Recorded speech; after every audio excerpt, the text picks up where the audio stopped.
Powered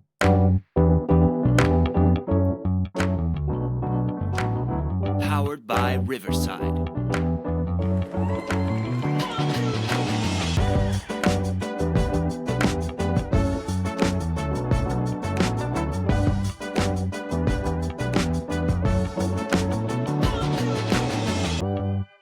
What up, Dynasty players in the house?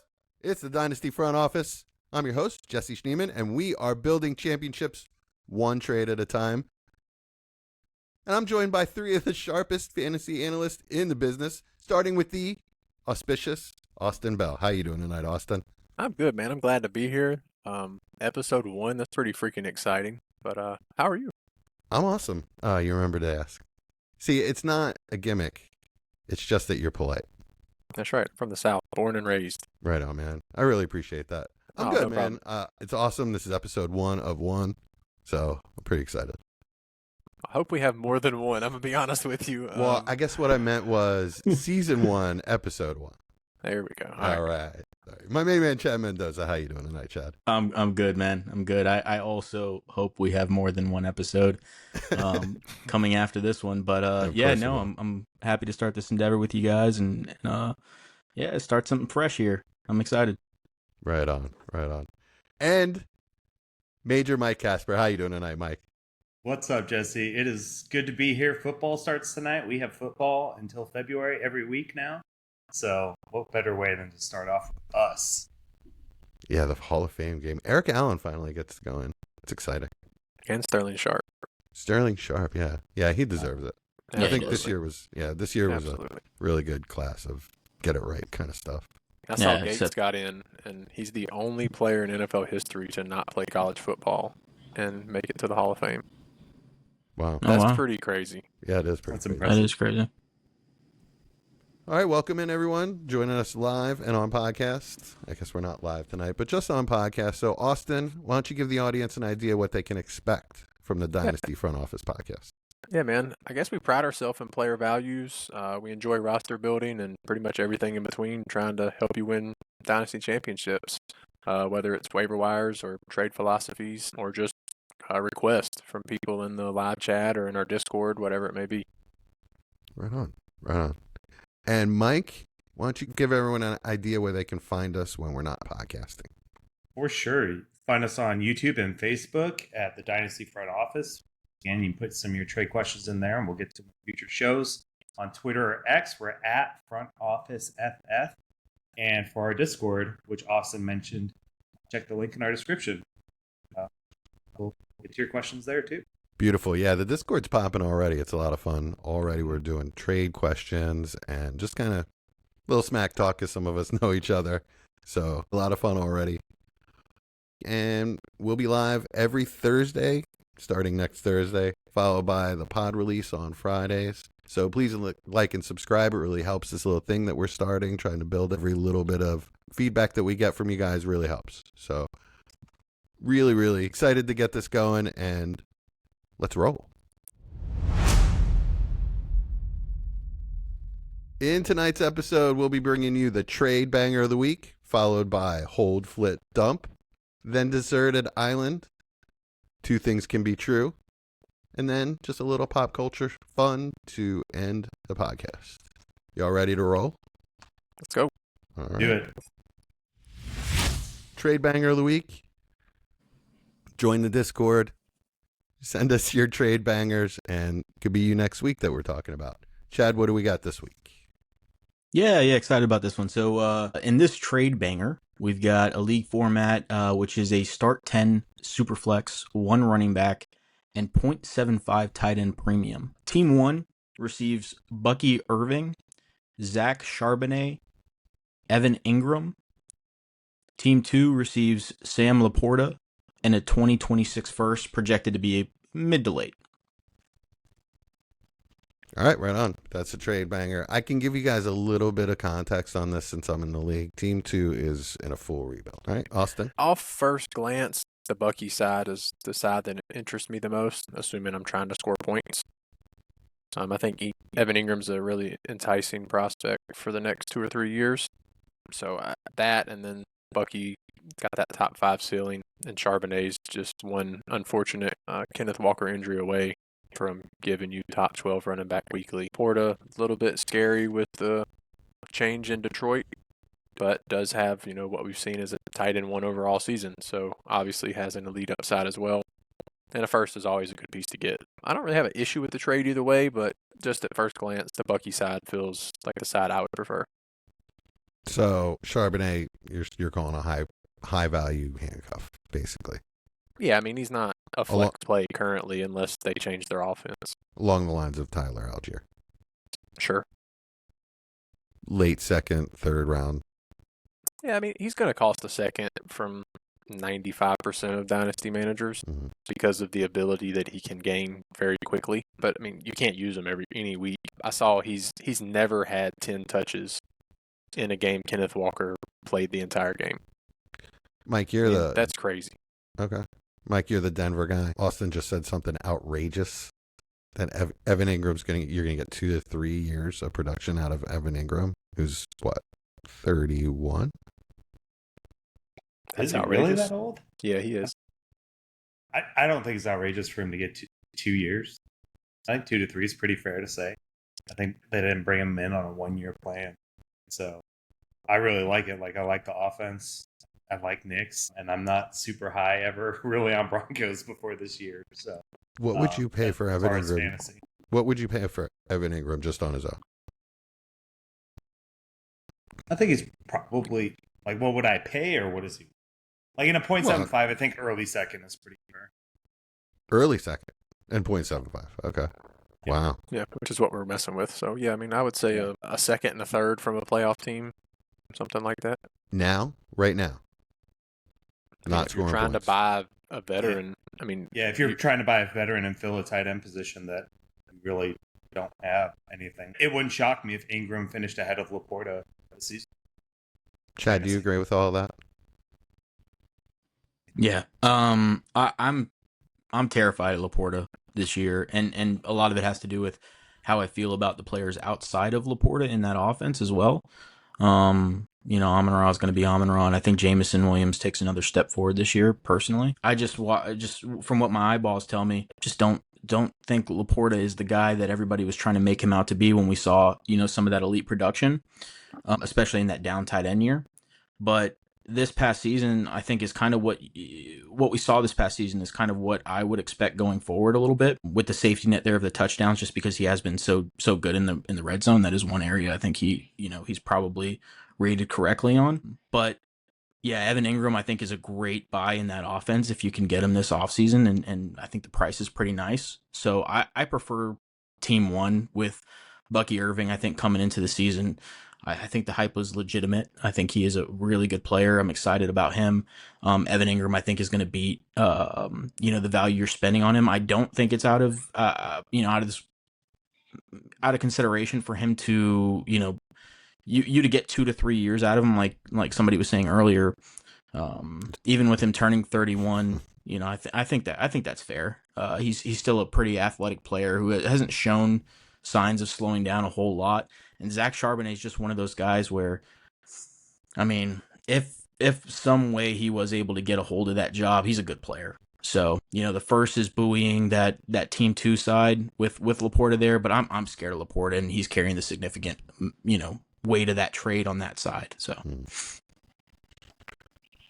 let's go to Austin. Do you agree with that, Laporta? Are you afraid of Laporta this year? Yeah, I mean, you have to be worried a little bit. I mean, just last year with what we saw in Detroit, he's played 16 games, 83 targets compared to 120 the year before, 60 receptions compared to 86 the year before, 7 touchdowns compared to 10. So, the yards per catch went up and the yards per target went up this past year, but the target share went down considerably, and I'm assuming a lot of that's healthy players. So we don't know what the new offense is going to look like. We don't know the health, but assuming he's healthy, I mean, you're aiming for mid-range tight end 1 numbers after what we saw. Whereas before last year, we were expecting top 3 yearly numbers every year. So there has to be some kind of worry. Saying all that, Dan Campbell is the one that kind of started this offense before Ben Johnson got famous. So I think we see a very similar offense in Detroit. I think the the worry's a little bit overhyped, but we are going to have a degree of it, which is why Laporta's valued where he is now compared to what we saw, 12 months ago. All right. Mike, you got anything else? No, I don't think so. Like at the end of the day, like I think it's a fair trade for both sides, right? And I mean, for a rebuilding team, like I can get it. I don't know if I want to center it around what some would consider elite tight end, but like we've talked about, I think that's kind of much. But it's certainly fair. I could just definitely see the team one side gaining quite a bit of value with Ingram and Charbonnet this season. Mm-hmm. All right. There's your trade banger of the week. Join the Discord. Post your trades. Could be you next week. All right, y'all ready to play a game? My favorite. Yeah. Let's do it. Let's do it. Let's play a game. This is what we're known for, guys. Just to clue you in, we play games and we just try to figure out player values along the way. It's just a fun way to do it. All right, so first we are hold, flip, dump. Yeah, first one's hold, flip, dump. Hold, flip, dump. Don't. All right, Mike. Hold, flip, dump. Rashee Rice, Jordan Addison, George Pickens. All right. Yeah, so that would be the least valuable asset on there. Mike, Rashee Rice, Jordan Addison, George Pickens. Hold, flip, dump. So, gosh, this is actually a really good one. I'm going to hold Rashee Rice. I'm going to flip George Pickens. And yeah, I have a feeling that's probably not going to be agreed upon a whole lot. I don't like the suspension that's coming from Addison. While Rice has the same thing, I think Rice is a much better fantasy asset than Addison right now. Just because he can be the number one offense. Whereas we've talked about Addison before, barring a JJ injury, that I don't feel like that's never going to happen. We also just don't know what JJ McCarthy is right now. Much as you hate Dak, talking past Jesse, I do like George Pickens there in an offense that I think is going to have a defense that sucks. It's going to be playing from behind. So I'll do that. They're all really close for me, but that's how I do it. I am worried about the Rashee Rice suspension. Yeah, I mean, I have to take it. I have to take exception with George Pickens over Addison. Chad.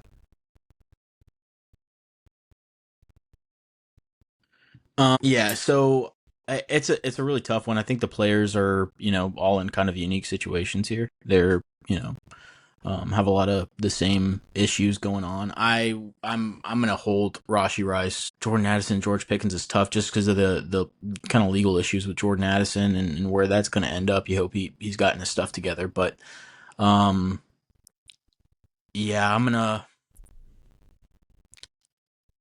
take Addison over Pickens on this one personally. Austin, I'm going to ask you the most interesting question out of all these three players. Isn't it crazy that out of these three people, George Pickens is the one not in legal trouble? Yet. That was going to be my question. He's more likely to get on the field trouble, I feel like. He is in Dallas, and isn't that where all the other guys got in trouble? I know Rashee Rice was driving in Dallas, right? That's a good question. It is pretty crazy. Pickens is the clean one of the three. It is. I feel like I just trust the Vikings offense. I trust their coach. I mean, he's proven that he's going to make that work. He's never going to see double coverage ever as long as Justin Jefferson's healthy. And George Pickens is? What I was going to say, thank you. Yeah, I mean, I guess, I guess, yeah.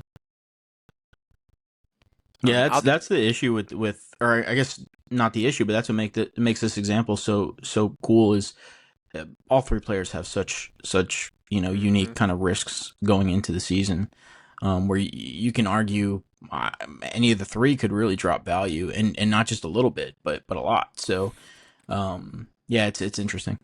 Yeah, we haven't even spoken about Rashee Rice. That guy's value's through the roof, and it really confuses me. Is it the 3-game sample size from last year that's got everyone so excited? It was also the 8 games to end his rookie season. So he was a top 12 receiver as well. Okay, so I 11 think he was games. top 6, to be honest. I don't want to say it, but I know he was top 12. We've just seen like every time that he's taken the field, his role has been so cut out in that offense. Like it's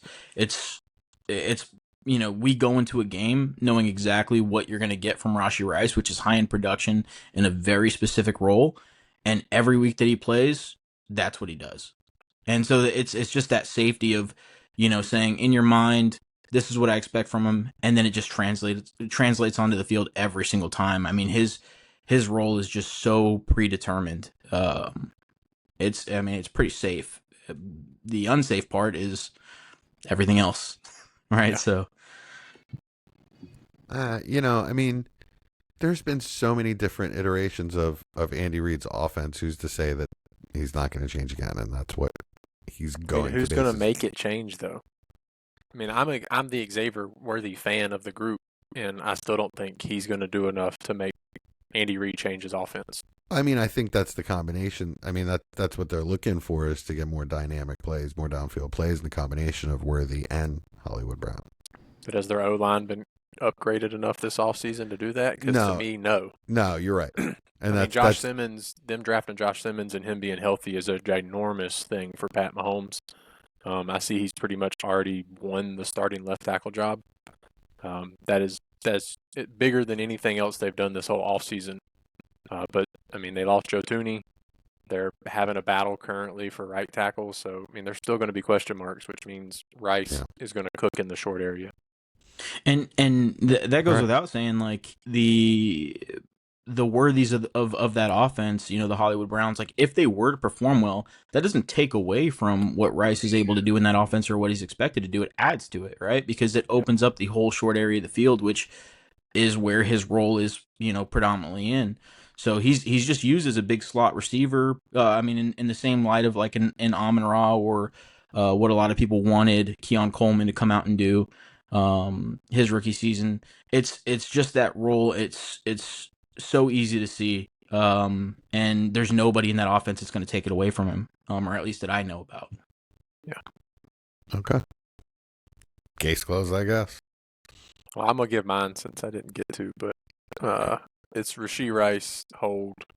I'll flip Pickens and dump Addison. Is that what all three of you guys said? Chad had it flip. Chad had flip Addison and Chad dump wins. Pickens. Chad gets the point. I mean, just because you're wrong too doesn't mean he gets the point.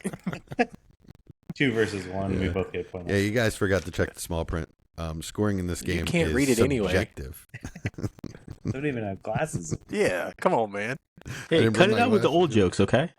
I just started. Oh, Yeah, Chad I know wants he his gave me the points. point, so I felt Oh, inclined to good point. defend him. Good point. Thank Yeah. you, Chad. Fair enough. Chad won. Hey, Chad, you got something on your nose. It's brown.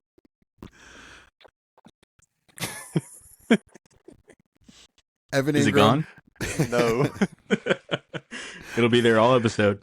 I believe Austin, it. Evan Ingram, Jake Ferguson, or Mark Andrews. Ooh. This one's so tough for me. I really didn't want to go first, but since I went last, I appreciate it. Mhm. I'm gonna hold Ferguson, flip Andrews, and dump Ingram. Wow, you were just like, I mean, I was just like, what? Ingram's worth a second and a third. yeah. I mean, what's Wow. Jake Ferguson worth? I mean, he just got a 4-year deal with his team, so he's worth more than that. He's at least worth 2 seconds now. Is Dak going to be there for 4 He years? was so good with that when they played last year. That's I don't know. Jerry. It's just a safety with the age. I wanted Andrews first, and I might regret not putting that. But right now, I'll take Ferguson. He was really good when Dak was healthy last year. Chad. Yeah, I'm gonna take Andrews first. I will. Oh God, Ingram and Ferguson are just a toss up for me. But I guess I'll flip Ingram, dump Ferguson. I know that's probably hot takey. Ferguson's younger. That's the only thing for me. Is the only reason why it's consideration for me. I mean, are we? Can we hold off on Evan Ingram and giving him his flowers and like tying the Superman cape around him? No, because I agree with Chad 100%. I mean, the guy has dropped a lot of passes in his career. Is Sean Payton going to be good with that? Yeah, it's going to be all the short area stuff. He's going to rack up the touchdowns. It's going to be like drops a Julius lot of Thomas those. all over He actually again. hasn't really dropped a ton of passes in his career. He just dropped passes Memorable in passes. inopportune times. Yeah, his actual number of drops is not that bad. All right. I mean, all right. Mike, what's yours? Yeah, no, mine was the same as Chad's. So Mark Andrews, Evan Ingram, then Jake Ferguson. All right. Well, I can't give you both the point, so you're going to have to Thunderdome it out. It's too bad. I just don't like. I already told you guys I don't like Jake Ferguson for a while now. So, even with the I'm extension, going to counterpoint this one but thing. with Pickens coming in there is the main reason why as well. But yeah, go ahead. So Dak played 8 games last year before getting hurt in Week 9. Ferguson played in 7 of those games. He had 7 or more targets in 5 of the 7 games with Dak. Finished as a top 12 tight end every single week but one that he But they played had with Dak. no wide receiver too. Okay. I mean, Yeah. Pickens is not going to take the short yard stuff. He's going to take volume from the offense. I mean, Yeah, he's and gonna a take lot of the focus. targets were kind of garbage targets too. Like he wasn't really getting high end targets where he was either getting a lot of yards, he was seeing touchdowns.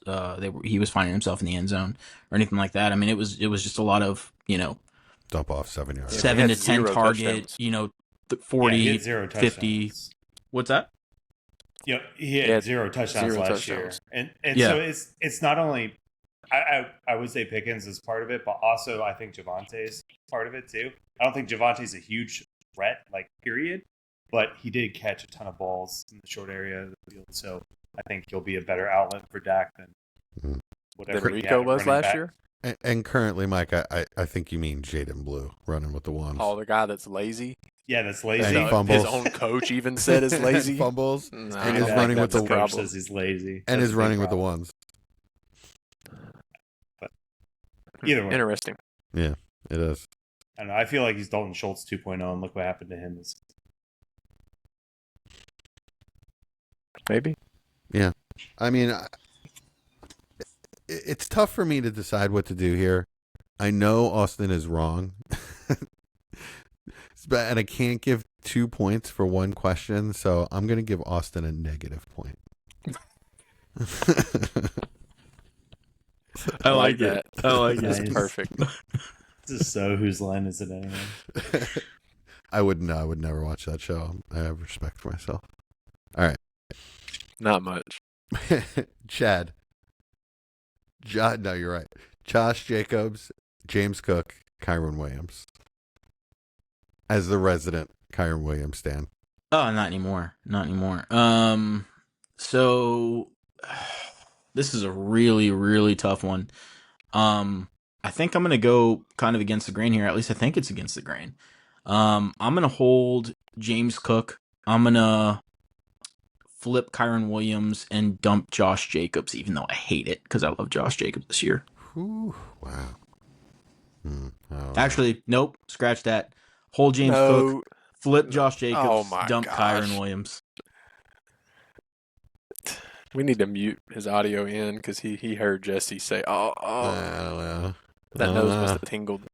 I haven't made up my mind on this one yet, to be honest. Mike, convince This is me. a really tough one. It is a No, tough it's a one. good Mike, convince me. Mine's going to be super hot takey, but I'm going to hold Kyron. I'm going to flip Josh Jacobs, and I'm going to dump. Going from 2 touchdowns to 16 touchdowns and not even getting more rushing yards and cutting 200 receiving yards in that, from 23 to 24, I think it was just a very touchdown advantageous season. So I'm so out on James Cook. It's not even. I don't feel like that's hot takey at all. I feel like that's where the community is.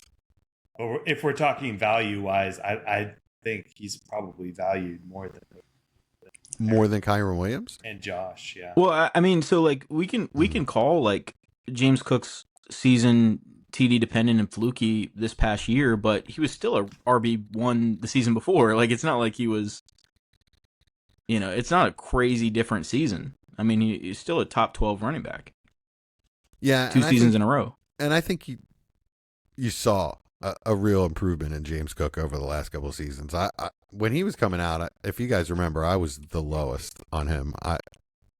My whole take on James Cook was a stiff breeze could blow him over. And playing Buffalo, that's probably not a good thing. But he proved me wrong, man. He improved his contact balance. He improved his, I don't know if you call it vision, but he's just more direct, and he doesn't try to bounce everything anymore. He'll take that hole where it is. That's what she said. Inside, and then bounce it out on the second level. He's really turned into a much better running back. Austin, where are you at? I'm a hold Josh Jacobs. I'm gonna flip James Cook and dump Kyron Williams. I think we're all three different. Yeah, Yep. you are. Man, this is tough. I haven't made up my mind yet. Austin, convince me. Jacobs has been an RB1 for 4 of his 6 years, and the only 2 he wasn't was due to injury. They still don't have an alpha receiver in Green Bay, so he's going to get, and who's going to take the touches? Marshawn Lloyd? I don't think so. So He's still going to see close to 300 attempts, and for that, he's going to be RB1 again. Just turned 27. I know it feels like he's been in the league forever, but he came in at 20. So still expecting another 2 or 3 good years, and for running backs, that's all I care about. So I think for the next 2 to 3 years, we see a better Josh Jacobs for fantasy than we do James Cook or Kyron. Just turned 27. James Cook and Kyron are how old? James Cook's 25, and I can't remember what Kyron is. Kyron's 24. Correct. It's not that big of a difference. Austin, I think you got 3 your years point is a back, bit. buddy. I appreciate it, man. I'm back to 0, baby. Yeah, you really convinced me with Josh Jacobs, running back 1 4 out of 6 years. James Cook and Kyron don't have that kind of. They're all likely to be RB1s this season. Like, Yeah, they're if all healthy. 3 of them. If Yeah, healthy, they're all they are. 3 likely to be RB1s. There's not just a huge difference between any of them, in my opinion. The only difference that I see between the 3 players is that Kyron keeps having running backs drafted behind him. Yeah. So, and he's the worst talent of the 3, in my opinion. But probably at this point, I think you're right on he that has one. no But he's in the explosiveness. best. Well, he's arguably in the best situation, though. Is A he? great offense that loves to run the ball. I mean, the Bills is a pretty good situation. Yeah, and I would say Green Bay's offense is really successful as well. Yeah, and Green Bay runs the ball a lot too. Which I will say and now that I've already got my point, I can counteract this a little bit. If you noticed when Jordan Love came back, they changed their offense to that extreme run heavy, but it's because of the injury. I don't see that happening again. So, I don't see those 30, 35 touch games that Jacobs was getting being the consensus this year. But I also will see his receiving work go up a little bit more than what we saw last year. So, I think it levels itself out. I still see a top 12 season for him. Kyron's just too inefficient for me. It's just, he had 1 or 2 15-yard runs last year. I just can't have that. Jacobs doesn't have a lot of long runs either. He's just consistent. We sure about that? No. I think personally, if I had to put my money on any of those 3 backs to have the best next 2-3 years, I think it's pretty easy between the 3. But next season, I think it is Jacobs. But I'd take James Cook over the other 2 pretty easily. If we're playing in a 2-year window, then I'll take Jacobs. I need to see James Cook get paid before I feel good about anything past this year. Yeah, I just think he looked good. That's the thing. If he didn't have this past year where he actually looked really good, like an upper echelon running back, then I'd be in that boat. But I think wherever he goes, it's going to be to a team that loves him and wants to bring him in, and a team that needs a running back. So, yeah. All right. Yeah, that's a really, really tough one. Let's move on to an easier one. Who we at? Mike. Mike I Evans. already know I'm not going to get this one. So. Mike Evans, Devontae Adams, or Jerry Jeudy. This one's made So- for you. This one's made for me, right? Yeah, so I'm going to keep Devontae Adams, hold Mike, and dump Jerry Jeudy. Hate him. And I will say, like, listening to the reception perception, Matt Harmon about Jerry Jeudy, he marked a lot of it to just, he was on the field all the time. And just had some really big explosive games, which y'all know how I feel about Jerry Jeudy. Don't need to go back in that old bag. But yeah, I really like Adams' situation in LA with Stafford. I think he would be like my fantasy like comeback player of the year that I think can legitimately finish top 5 wide receiver this year. And then Mike Evans with Baker and Godwin on the pup starting off, like it's just gonna be same old, same old. Austin, you're a reception perception member, aren't you? I am. I remember because I listened to the episode. I haven't looked at the profile yet, but I remember him being pretty positive about Jeudy. Yeah, I mean, there's a lot of green from what I remember, and a lot of Mhm. pretty good percentage. I mean, he's on really good against man man. and zone. Yeah. I don't know if Who's I'm throwing him next. the ball? That's not what I'm. Yeah. He's got just like what 5 I'm options. here for fantasy. I mean, what other teams got 5 chances? They're One gonna of them's got to rotate. be at least average. Yeah, he's legitimately got the best quarterback room in the league. At what point They've are they going to got find the it out? most quarterbacks. Yeah, So I he guess could be- that's the best, right? with his little tantrums that he had in Denver, I just can't wait to see him in Cleveland. Like place. Sounds like a lot of salt. Yeah, Yeah, he did that pretty sounds good like. in Cleveland compared to Denver. It must be Yeah. the Denver issue. Maybe I Yeah, think it's a that's Denver yeah. issue. Yeah, it must They be a made Denver issue. Cortland Sutton look like a scrub for a long time too. Yeah, he left and we finally made the playoffs. I'll take that. So, How many yards do you have against y'all? Like 500. Who won that game? That's I don't right. know. I didn't That's right, care. Bo Nix. He was also Oh. playing against the DB5, but whatever. Not on. So salty. We won. This is I'm not awesome. salty. We made it to the salty. playoffs. I love it. I think it was like 230 some yards. So Yeah, against the DB5. Good job, Jerry Jeudy. Good job. So can beat- salty. You can Chad- beat the backup to the Chad, back. go ahead and not put Judy last for me. Yeah, so I'm going to hold Evans, flip Judy, dump Adams. Austin. I have the same 3. I really wanted to put Judy first, but I just can't trust the quarterback room enough to put him ahead of Evans. Evans is just such a Yeah. locked on wide receiver one. It's too easy. 1,010 just feels like a floor for him, barring health. Yeah. And none of the other guys feel that way. Yeah, and Devontae Adams could be washed. Yeah, absolutely. Yeah. I don't think he is. I will say I don't think he is. He But- might But will you be though. surprised if he is? Nope. No. not I would at be all. shocked if Mike Evans is. But Yes. with like as screwed up as last year was for Adams, like wide receiver 12, or Who that did wide he have receiver target 10, competition wide with? receiver 3, wide receiver Just 2, 10. wide receiver 1, like 5 years in a row. I mean, clearly, Or I'm like Judy.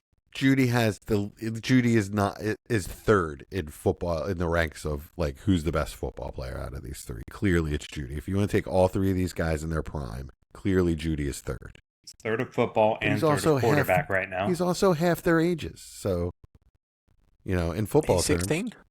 terms, if you think of it in terms of a football career length, he's half the age. Yeah. I feel like we gotta have some kind of bet with Jerry Judy. Yeah. Adams then. If you guys have Adams so far below. Oh, so Well, no, far it's below. not. It's not. I mean, we're playing Dynasty, right? So it's not just about this season. Like, even if Adams isn't washed, he's 32 years old. Like, you've got a season with him, essentially. That's what history tells us. You've got a season with him if he isn't washed, and he could be. Yeah, it's So- very few 32-year-olds are going to give you production. Yeah, I mean, it's if we're playing redraft, then yeah, I'm gonna take Devontae Adams just because I think the high end, production could be there, and if it is, then yeah, you've got yourself a nice wide receiver 1 at a pretty decent cost. But Jerry Jeudy is, still the age of a football player.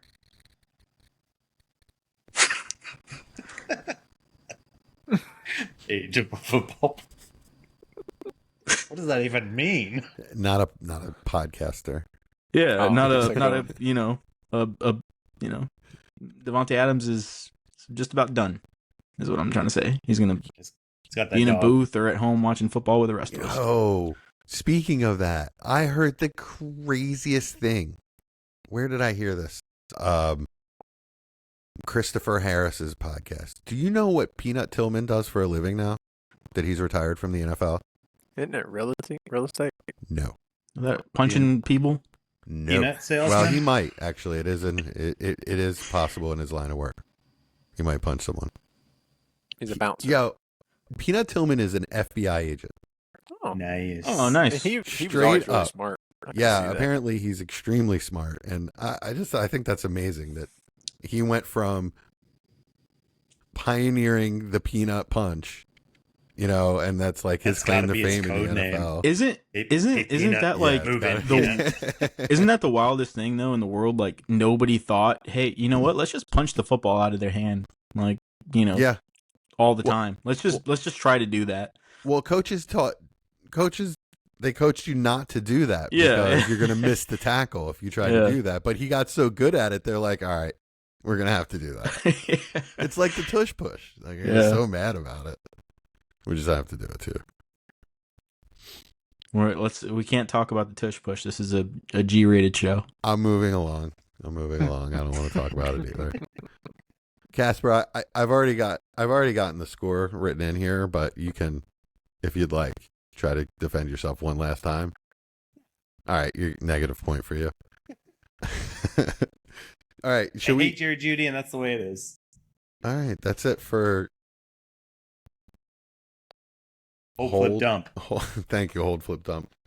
It still says keep trade cut on my sheet. Yeah, this is a new name, guys. We're working on it. It'll take a little bit. All right, that's it for hold flip dump. Winner is Chad Mendoza as usual. Chad wins a lot of our games, y'all. So the score Who finished: cares? Chad 1, Austin 0, Mike -1. That's pretty crazy. I'm gonna be honest. It should be a tie. Austin, you didn't lose. You should be happy. Yes, I did. If you ain't first or last. All right, Ricky Bobby. All right, y'all. That is hold, flip, dump. Moving on.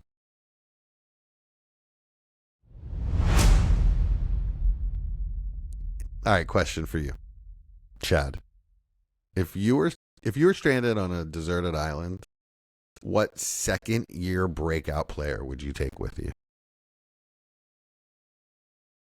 Oh man, that's a good question. I'm gonna go with one kind of. I don't think it's a very popular one. And I really like the guy that would have to take a step back for this player to break out. But I'm just gonna go with it anyways because I think it's fun. Trey Benson is gonna be my breakout player for this year. Nice. So yeah, obviously, for him to truly break out, Connor's got to get hurt. I do not wish that on me. I don't. Yeah, he's gonna either have to be hurt, or there's just gonna have to be a significant decrease in his ability, which I just don't see coming this year. So, Mike, can you bring up James Conner real quick?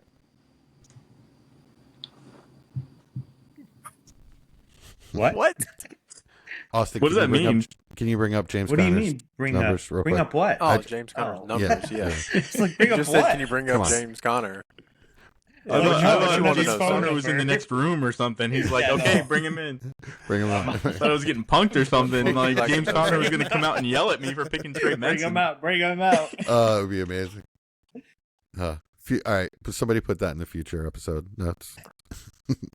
Invite James Conner. to the Invite show James to Conner to punk Chad. chat. Oh, Oh, waiting in my living room. Gosh, amateurs. This is our first time. What do you expect? Yeah. We're it's crazy. It's our first time we're in our 5th season. What can I help you with, James Conner, sir? How many seasons has he played without missing a game?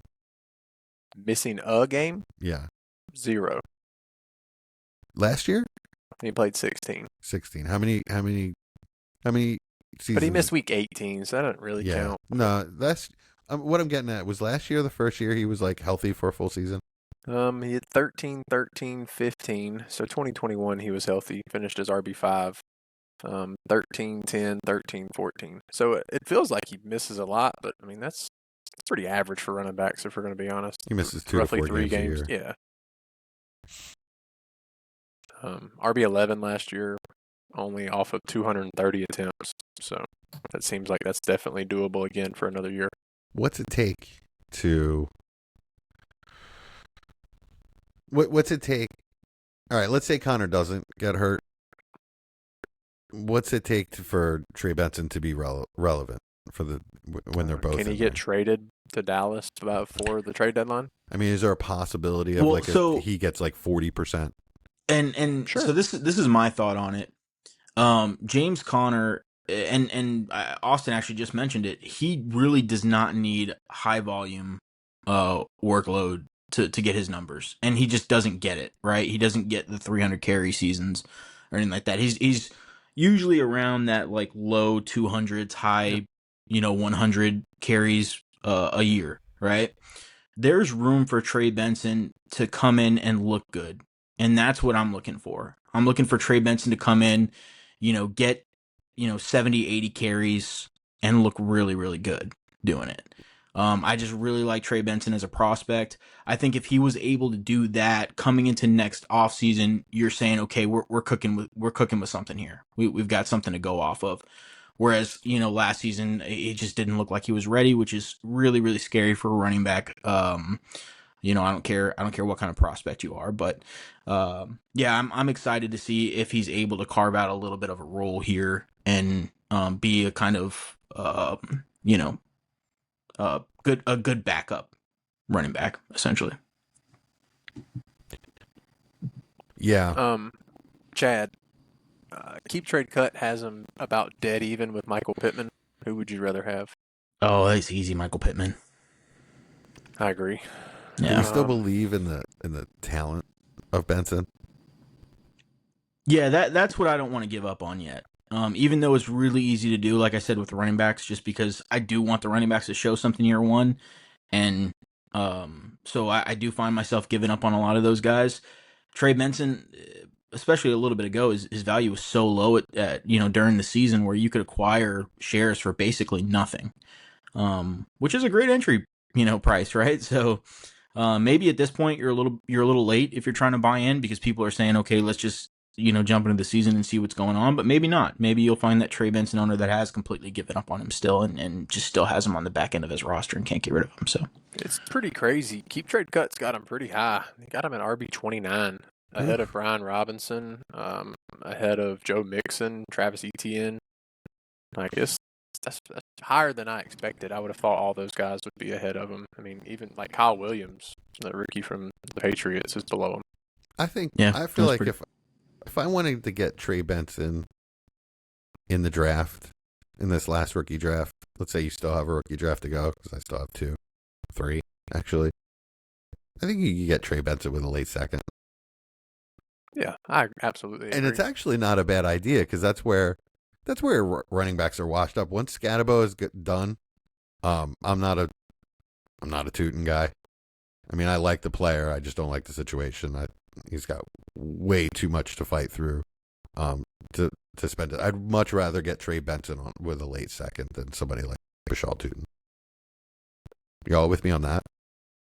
Not rooting for Tootin? No, I'm not. And if you want to talk about targets, I haven't brought this name up in a while. My boy. You can get him for a third easily. Blake Corum. Oh, Lord. On the first episode, Jesse, that's almost as bad as getting into an Eagles thing. It's really not. Mike, who you got?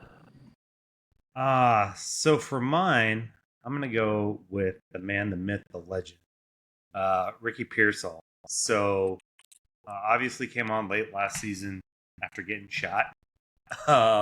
but he had some really good numbers down the stretch. Again, he only had 400 yards last year, but 200 of those came in the last 2 seasons, over week 17, 18.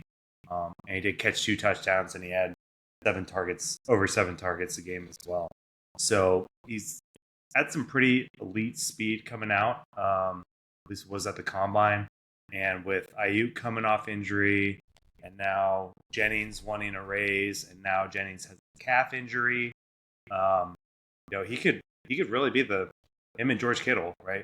Could be the main 2 targets, with Christian McCaffrey as well, honestly. But he could be the number 1 wide receiver there to start the season, which could be pretty awesome. With the schedule they're going up against, so I really like Ricky Pearsall where he's at. I drafted quite a bit of him last year. He was one of the last. Was he a first round wide receiver last year? Right? Yeah, he was. Yeah. Right. End of the first. Yeah, he was one of the last ones to get drafted in a lot of rookie drafts. So I got him a lot of mid to late second. So I'm excited for him. I wish him luck. I think he'll be awesome. Yeah, his value is going to go up significantly now with the Jennings injury and Ayuk on PUP, but it's still a quite interesting name. Would you rather have Hubbard or Pearsall?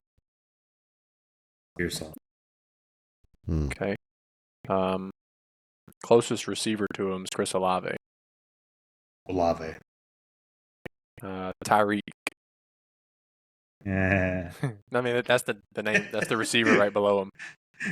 Am I contending? That's really the only way I Okay. go around. He's dead even with Jackson Dart on here, which I think is interesting. That is interesting. Obviously, if I need the QB, I'd rather go to the. Yeah, it's his value's really high. Yeah, it It is. is really high. Yep. I mean, way the it's gonna opportunity. start, I think it's only going to go up, especially if he starts Oh, yeah. decent in the first 3 weeks or so. Well, you got to think this Crazy. Jennings news came out today, so Yeah. give this another week, he's going to jump up another probably 2 or 3 receiver spots. What's the Jennings news? Wait, you requested a He trade. had calf injury. Re-injured it from OTAs, and there's no timetable. Juwan Jennings? Yeah. Man, they're so cursed. So, and Ayuk, they've already said starting on PUP. Yeah. So it's going to be interesting there. I mean, he absolutely could just get force-fed targets. Could be a great time to, if you have him, flip him at week 4 kind of thing. See how crazy somebody goes for him. Absolutely. Right on. All right, who you got for me, Austin? I mean, I'm going the deep wild cut card here. here. Yeah, I'm going deep cut. Everybody knows me, knows I love my tight ends. So I'm going to give a shot here on a guy I really liked last year. And I'm going to go with Ben Sinnott, Washington tight end. This is, 34, I believe it is. Got second-round draft capital. We love all these second-round rookies this year. There's going to be at least one of these rookies that we like this year that sees a really similar season to what Sinnott saw last year with only 300 offensive snaps. But we've also seen plenty of guys that we like go crazy in year 2, like McBride, Andrews, Kittle. All of them broke out in year 2 or 3. So, high draft capital. There's a good chance it's going to be an electric offense. So, could see more 12 personnel.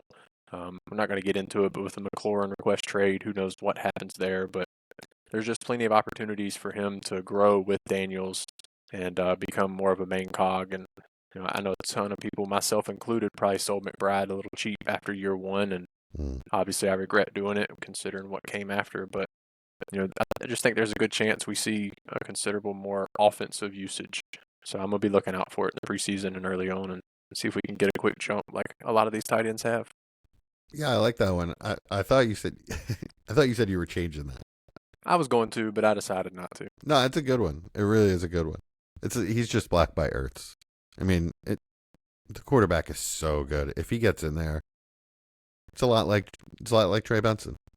They were going similar places in the rookie draft anyway. I think Sinnott was probably going 3-4 picks after Trey Benson, right, in the second round. I think Sinnott is probably, you can probably get him pretty cheap right now. Yeah, I would assume a third would get it done in most leagues, especially after rookie drafts, people trying to cut people for these waiver wires things, and it's a good time to try to just throw a third out on a team where you need a tight end just to see if something happens. That's true. It's almost in. I mean, it's an eerily identical situation to McBride. Like, Yeah. Yeah. virtually the same exact thing. Same, the same player, player. ahead of them. Same year. You're hoping for a little bit more. McBride was a better prospect. I mean, it Yeah, just he is was. what it is. He was a better prospect. But Yeah. I mean, Sinat's he's not a scrub. So, very athletic profile. Kind of similar players, to be honest with you. So, I like it. You guys are going to get pissed at me, but it's actually the third time this has happened with Ertz. Yeah, Goddard. Got it. Yeah. Oh yeah. Yep. Yeah, but he never actually broke out, so that's kind of a little different. But I knew that was coming too. one more thing about the Washington, Kingsbury is also there, just like he was in Arizona. True. Yeah, isn't that insane? It is pretty wild. It is really weird. Keeps It happening would with be Ertz it would be legitimately nuts if the same thing happened and he did break out this year. It would be awesome. Yeah. I just sent an offer in a league for him that I really needed a tight end. So update next Hey, week. man, Nice. that's what I like to hear. I didn't get the offer, so which is a little sad. But Yeah, I know you don't have him, so I'm happy about that. okay. All right, Mike, you got it. You win the game. What did he do? Mine was the easiest. Yeah, he Mike should had have the- No, took I'm mine blocking anyway. Yeah. we pick I should like get the point. we pick like deep cuts. Mike just like the guy everybody loves. I should God, this take host away co- your point, Mike, because all of that is in the show sheet, and that's the reason it's 4 pages long. All of your reasons. I'm sorry, I'm trying to be prepared, all right? You're actually Sorry, sound Mike. smart here. You got the point. You stop selling it. Actually, you got the win. So Chad wins a game, Mike wins a game. Austin, sorry, buddy. This is crazy. Hey, I'm not even giving myself a host point tonight. You definitely don't deserve it after making me lose both games. All right, Austin. As a consolation, let's hear 2 things that can be true from you. Yeah, let's do it. One thing that can be true is Emeka Ibuka can be the wide receiver 2 in Tampa Bay in his rookie season. Also can be true, Emeka Ibuka is becoming a dynasty sell at his current cost. Probably a little hot takey and a little dangerous, to be honest. I will admit that. But he's currently wide receiver 18 on Keep Trade Cut, which I'm going to give some receivers that are around his range. I mean, they have him as a 4th round pick away from McMillan and Hunter at this point, and viewed roughly around the 106 to 107 in rookie drafts. A 4th round pick gets you pretty far in KTC, the way it works, though. Yeah, so let's just call it a third. Even real life, just call it a third, or let's call it, a depth piece, a Ben Sanat. Let's just call it something like that. That's what it takes to get to what at least I viewed as a completely different tier player as a prospect. So, when you're looking at the receivers, I mean, he's up there, man. Like he's with T. Higgins. Sorry, it refreshed on me. Come on. Like I said, right with T. Higgins, Rashee Rice, Devonta Smith, Travis Hunter, T. Mac. I mean, he's not even that far from A.J. Brown. So, He has the first 3 names that you said. I feel like he has a potential to be better than them because of their he fits situation. in with exactly what they're going to be. Like I think that's what he is. So Mhm. to me, he's to his profile to Projecting. me is a high end wide receiver 2. Like, This year. he's not better than Devonta Smith as a prospect.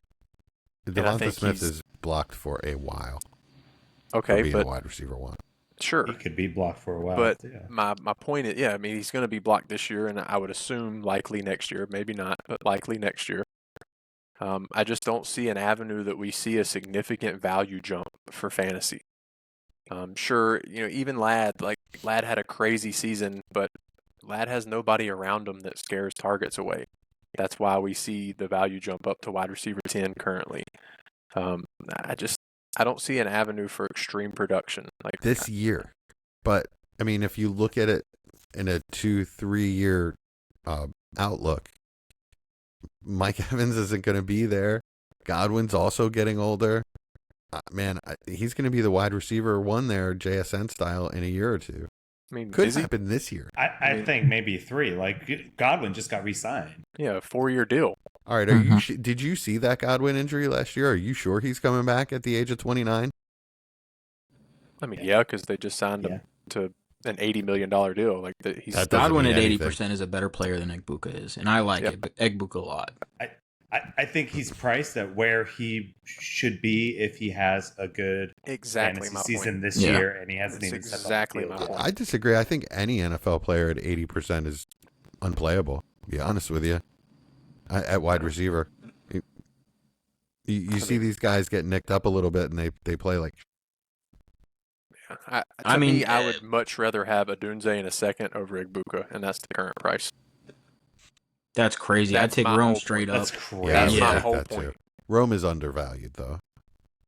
I mean, he's 2 receivers below him, but it's almost a second in value. Yeah, I mean, I would much rather have. I mean, Rome. Rome Odunze, Jamison Williams, Devonta Smith, George Pickens, arguably, all those guys are better players than Egbuka, better football players than Egbuka is. And so that's my problem. I like Egbuka a lot. I think he's a really safe player. Smith. They're better player. They're better players than Pickens, Devonta Smith. You said, and who was the other one? Rome Odunze. Jameson. Oh, Rome Jameson Williams. No, I don't know about no. Jameson Williams is a better football player than Egbuka. He has more talent, but he's not a better player. He's a better player. He's a better player than Egbuka. Egbuka is looked at in a crazy light compared to what he was looked at when he was coming out fresh off of his college season. When people remember like him actually playing football, he's a good player. He's not a great player. He's not. He's going to be a good NFL player. Yeah, he's a good player. I just don't see the fantasy upside above a high-end wide receiver too. Like I think that's his ceiling. I really could see him developing into a Godwin type player and having that ceiling in a couple years. That's crazy. Yeah, that's I could crazy. In a couple years, I really could. That's legitimately crazy to me. Like I couldn't. I mean, Godwin is so good. Yeah, he's insane. Egbuka is so good. No, he's not. not. You just need to rewatch some development. But he's not. Really, really but he's good, 23. Man. Like he played 4 full seasons at Ohio State. There's not much more development. I mean, we're gonna see. He's gonna learn from one of the best. And you know, when I say development, that's wrong. That's the wrong word. He needs a little polish, and that's it. But that's his skill right now. Is his polish? That's what people love about him. He's a super polished player. I just mean he's needs a high floor player. He needs a little NFL shine on his game, and he'll be fine. He'll be a wide receiver one. I think he's a 2. I don't think he'll ever be a wide receiver 1, to be honest with you. If I can throw a second and flirt with getting T-Mac or Hunter, or if I can get a second and get a Dunze back, like, oh my gosh, I agree with amazing. the Rome thing. Yeah, I mean, no, and I don't think he's as good as Travis Hunter or, Tet, but that's why they were high first and Ibuka's a late first. I think Ibuka's worth a late first. But that's not where he's at right now. That's exactly my point. There's legitimately Austin's saying. There's legitimately no reason why his value should be significantly higher than Matthew Golden's right now, and it is. No reason. I agree with that. People are irrationally low on Matthew Golden. Did you see the long touchdown in practice, by the way, on ESPN? No. He's wide receiver 31 on here. Yeah, that's crazy. 18. That that's my point. That's what the two truths can be said. That's what I'm trying to say here. I hear and you. Matthew Golden, if you want to talk about player with upside, Matthew Golden is the player with upside. Yeah. He is the player that could be Absolutely. legitimately a wide receiver 1. Absolutely. I think he's also a much lower floor than Egbuka, but he could legitimately be a wide receiver 1. He's that explosive and talented. I think we're all on kind of the same page in here, in that his value right now is kind of wild. What are you getting for him? Like, all right, Rome, hopefully Rome one of in a these second. receivers. I get that, but like, that's my hope. Would you? I mean, gosh, if you get Golden in a second, would you take that or Ibuka? Oh, I would take Golden. Yeah, I'd Absolutely. take What I mean, but he's separated by like, what would we say, 12 wide receivers? I mean, it definitely depends on the second. Yeah. I don't want 212. See, to me, it doesn't. Just give me a second. I think they're very similar prospects, so give me nothing's changed since I felt they were very similar that's prospects. What the main point is. Like, these guys were drafted in rookie drafts, a couple of months ago. Nothing's changed, and they were both like, I saw them pretty interchangeably used. Yeah. Like, sometimes Ibuka went first, sometimes Golden went first. But now for the gap to be like, 14 wide receivers, you said? Yeah, it's from 18 to 20 or That's 31. nuts. People I are mean, it's like- forgetting. People are forgetting Mike- what these players were coming out. That's what it is, Yeah. and they're just like deciding, what the value of these players are, just arbitrarily just throwing, value out there. There's no reason why Ibaka should be this expensive. So Absolutely no reason. you would give up a second to move from Ibuka to not T or Devontae Smith, but would you trade him straight up for one of those guys? Ibaka? Yeah. For Smith, Devonta Smith? Yeah, I'd Yeah. do it in a Yeah. heartbeat. And I'm Yeah. I'm probably lower on Devonta Smith than all you guys. Yeah, I'm hoping Ibuka turns into Devonta Smith. Yeah, Like, I hope. that's the avenue I see for his fantasy production, which isn't a knock. That's a low end wide receiver too is a great finish for a 22, 23-year-old rookie. Like Yeah. that's what I'm praying for these next 2 or 3 years. So let me just go ahead and get that. And I can likely get a little bit on top, even if it's just a pick swap, a 2-3 swap. Like that's good fantasy football in my opinion. Okay. Yeah, I agree. Could be a little bit dangerous if he blows up. It can be. That I started my whole thing is this can be dangerous because Yeah. I do agree with that. It can look like Brian Thomas, even though he's not that type of player at all. But that can happen where the hype's there, and Brian Thomas this time of year the hype was building, and he came out and did it. But we've also seen where it doesn't happen a lot. I mean, let's throw this out there too. Brian Thomas, legitimately a better prospect than Ibuka is. Absolutely. Like, much better prospect than Ibuka is. Yeah, an Yeah. extremely high ceiling. We were all Yeah. adamant about that last year. I was the lowest on him, and I've admitted my wrongs. But I admitted the high ceiling was, top 3 receiver. Yeah, Yeah. Ibuka's ceiling is just in a different category. It's not. Yeah. I mean, if Ibuka came out last year, he'd be with the Ricky Pearsalls. Yep. He'd be Yep. in that range. He would not be. He would not be even close to where Neighbors, Rome, No. Brian Thomas, any of those. ETJ, Adunze. Yeah, he's none not of close to any of those guys. Nope. He's not that player. No, he's a tier below those guys. But, well, I still say he's as good as JSN. Oh, heck Oh no, he's not. And again, like, Ohio State. stop making me proved talk it. good about these players because I don't. I didn't love JSN coming out, but just JSN was a better prospect. All right. I guess that's it for players. We're gonna go off the clock, head into overtime a little bit here.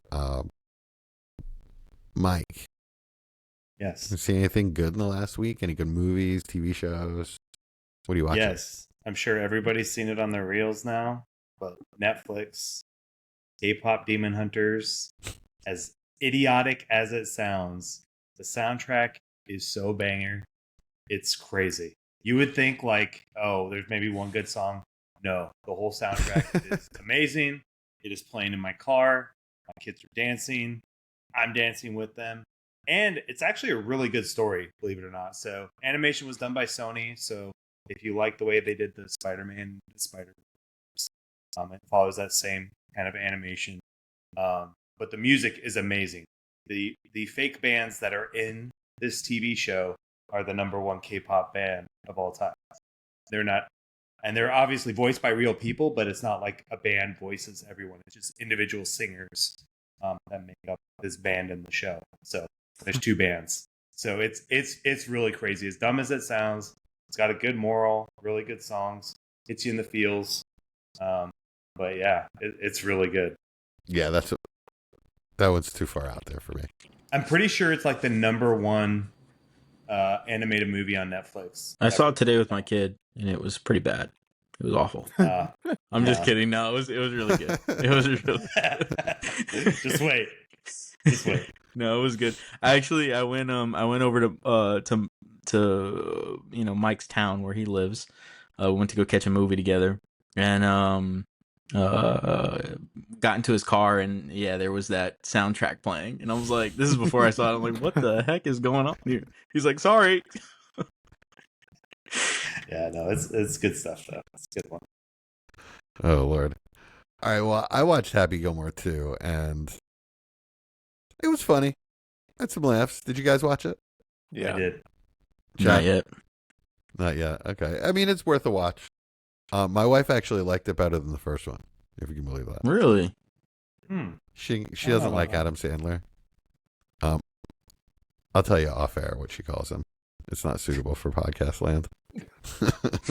But she can't stand him. She can't stand his face.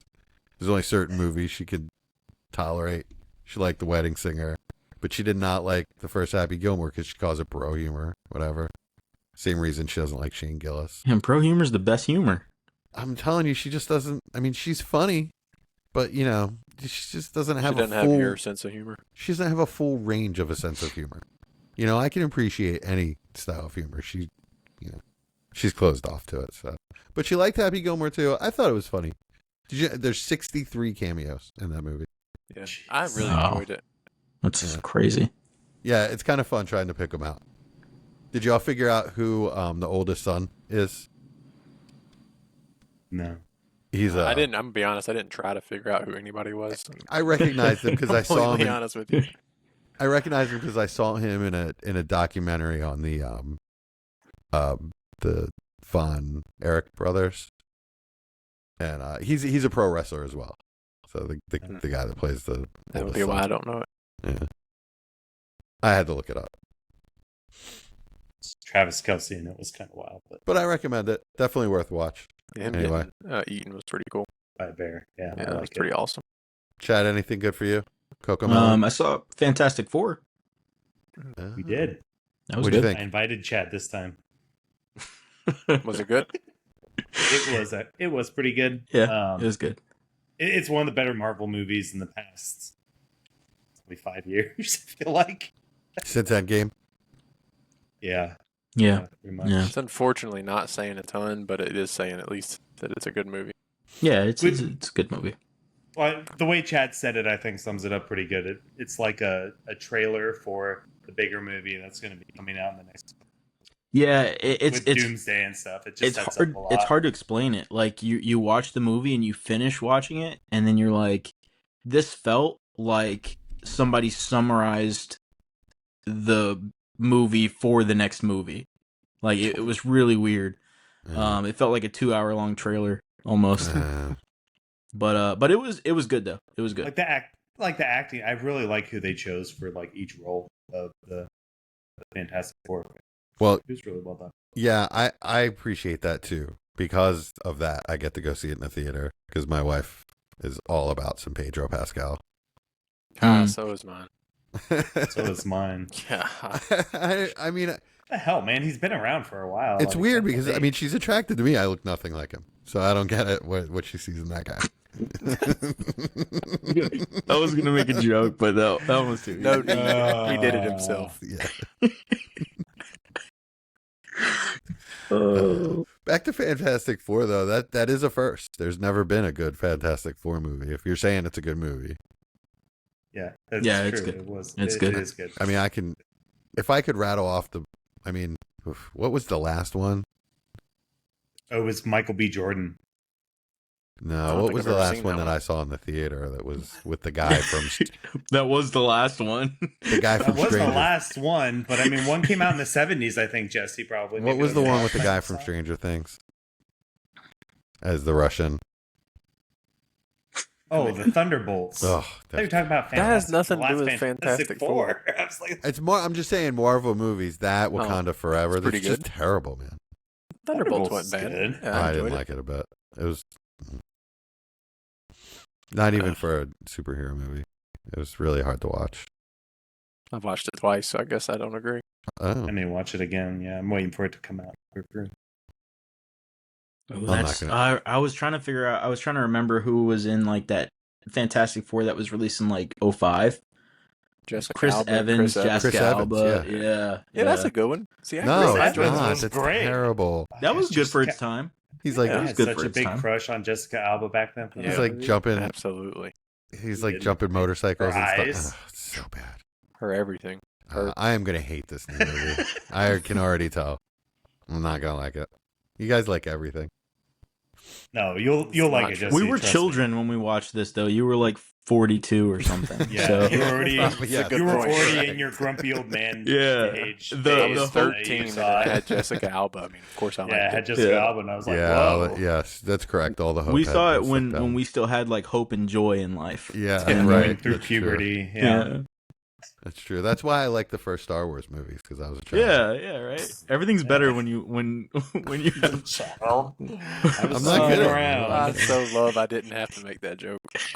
It's not a joke. It's literally the only movie that ever gave me nightmares. My mom would make me watch Was horror Star movies Wars? too. The Empire Strikes Back. I saw it in the theater. Nightmares. he drove. Stormtroopers or like the Wampa? The Ewok scared you? No, the Stormtroopers. The Snow Troopers, it was. And no, Oh. that's Return of the Jedi. It was Empire Strikes Back when they're on the Hoth. It was scary, man. Snow Yeah, Troopers busted into my... Freddy Krueger was what freaked me out as a kid. That's Dude, what straight up bothered in me a your bit. dreams. I laughed Straight at- up in your dreams. Yeah, no, I laughed at Freddy Krueger. It didn't bother me a bit. It was Empire Gosh. Strikes Back. All right, Austin, how about you? Anything good? Watched a Netflix show called Waterfront. It's about a family in North Carolina Beach, Wilmington area, and they had to get back into the drug game. And it's a really cool. It's one of those shows I like to watch. It's a Documentary? suspense. No. Like, did I you don't know him? Maybe. Did To you, be honest. did you know the monster? Yeah. Uh-uh. You got them back in. Yeah. Uh-uh. I watched this documentary about the next door neighbor. No, Breaking Raleigh. that was my previous life. But no, it's enjoyable. It's a suspense kind of thriller show. I enjoy that. Oh, gotcha. Oh, I learned something about Wilmington area. I just gave it away. Did y'all know that... I did. Did y'all know that Venus flytraps only grow one place in the entire world? Is it And it's- Wilmington? Is it Wilmington? It's right. It's Wilmington. It's like... I feel like that's not true. No, it is. It's 100% true. It's like a 30-mile radius around Wilmington. There's these green swamps, and they only Venus flytraps only grow there, and it's a huge poaching thing, and like homeless people will be out there like trying to collect them off of federal lands and stuff. It's a big thing. They didn't have that. They didn't have that on Waterfront. Just so you I know. feel like this is like some kind of conspiracy theory that Jesse's been Googling late at night. No, this feels like a Chat GPT. No, it's Yeah. no, Right it's here. not. I listened to a whole Dakota Ring on it. Flytrap. Oh no, it was criminal. It was criminal. Why do That they was- have to? Why do they have to hunt? Can't they just Criminal is a grow good 'em? podcast. Look, don't mess with my girl Phoebe Judge. All right. Can we get out of here, man? Anything else for you guys? No. This has been Powered by Riverside. Dynasty Front Office. Peace. See ya.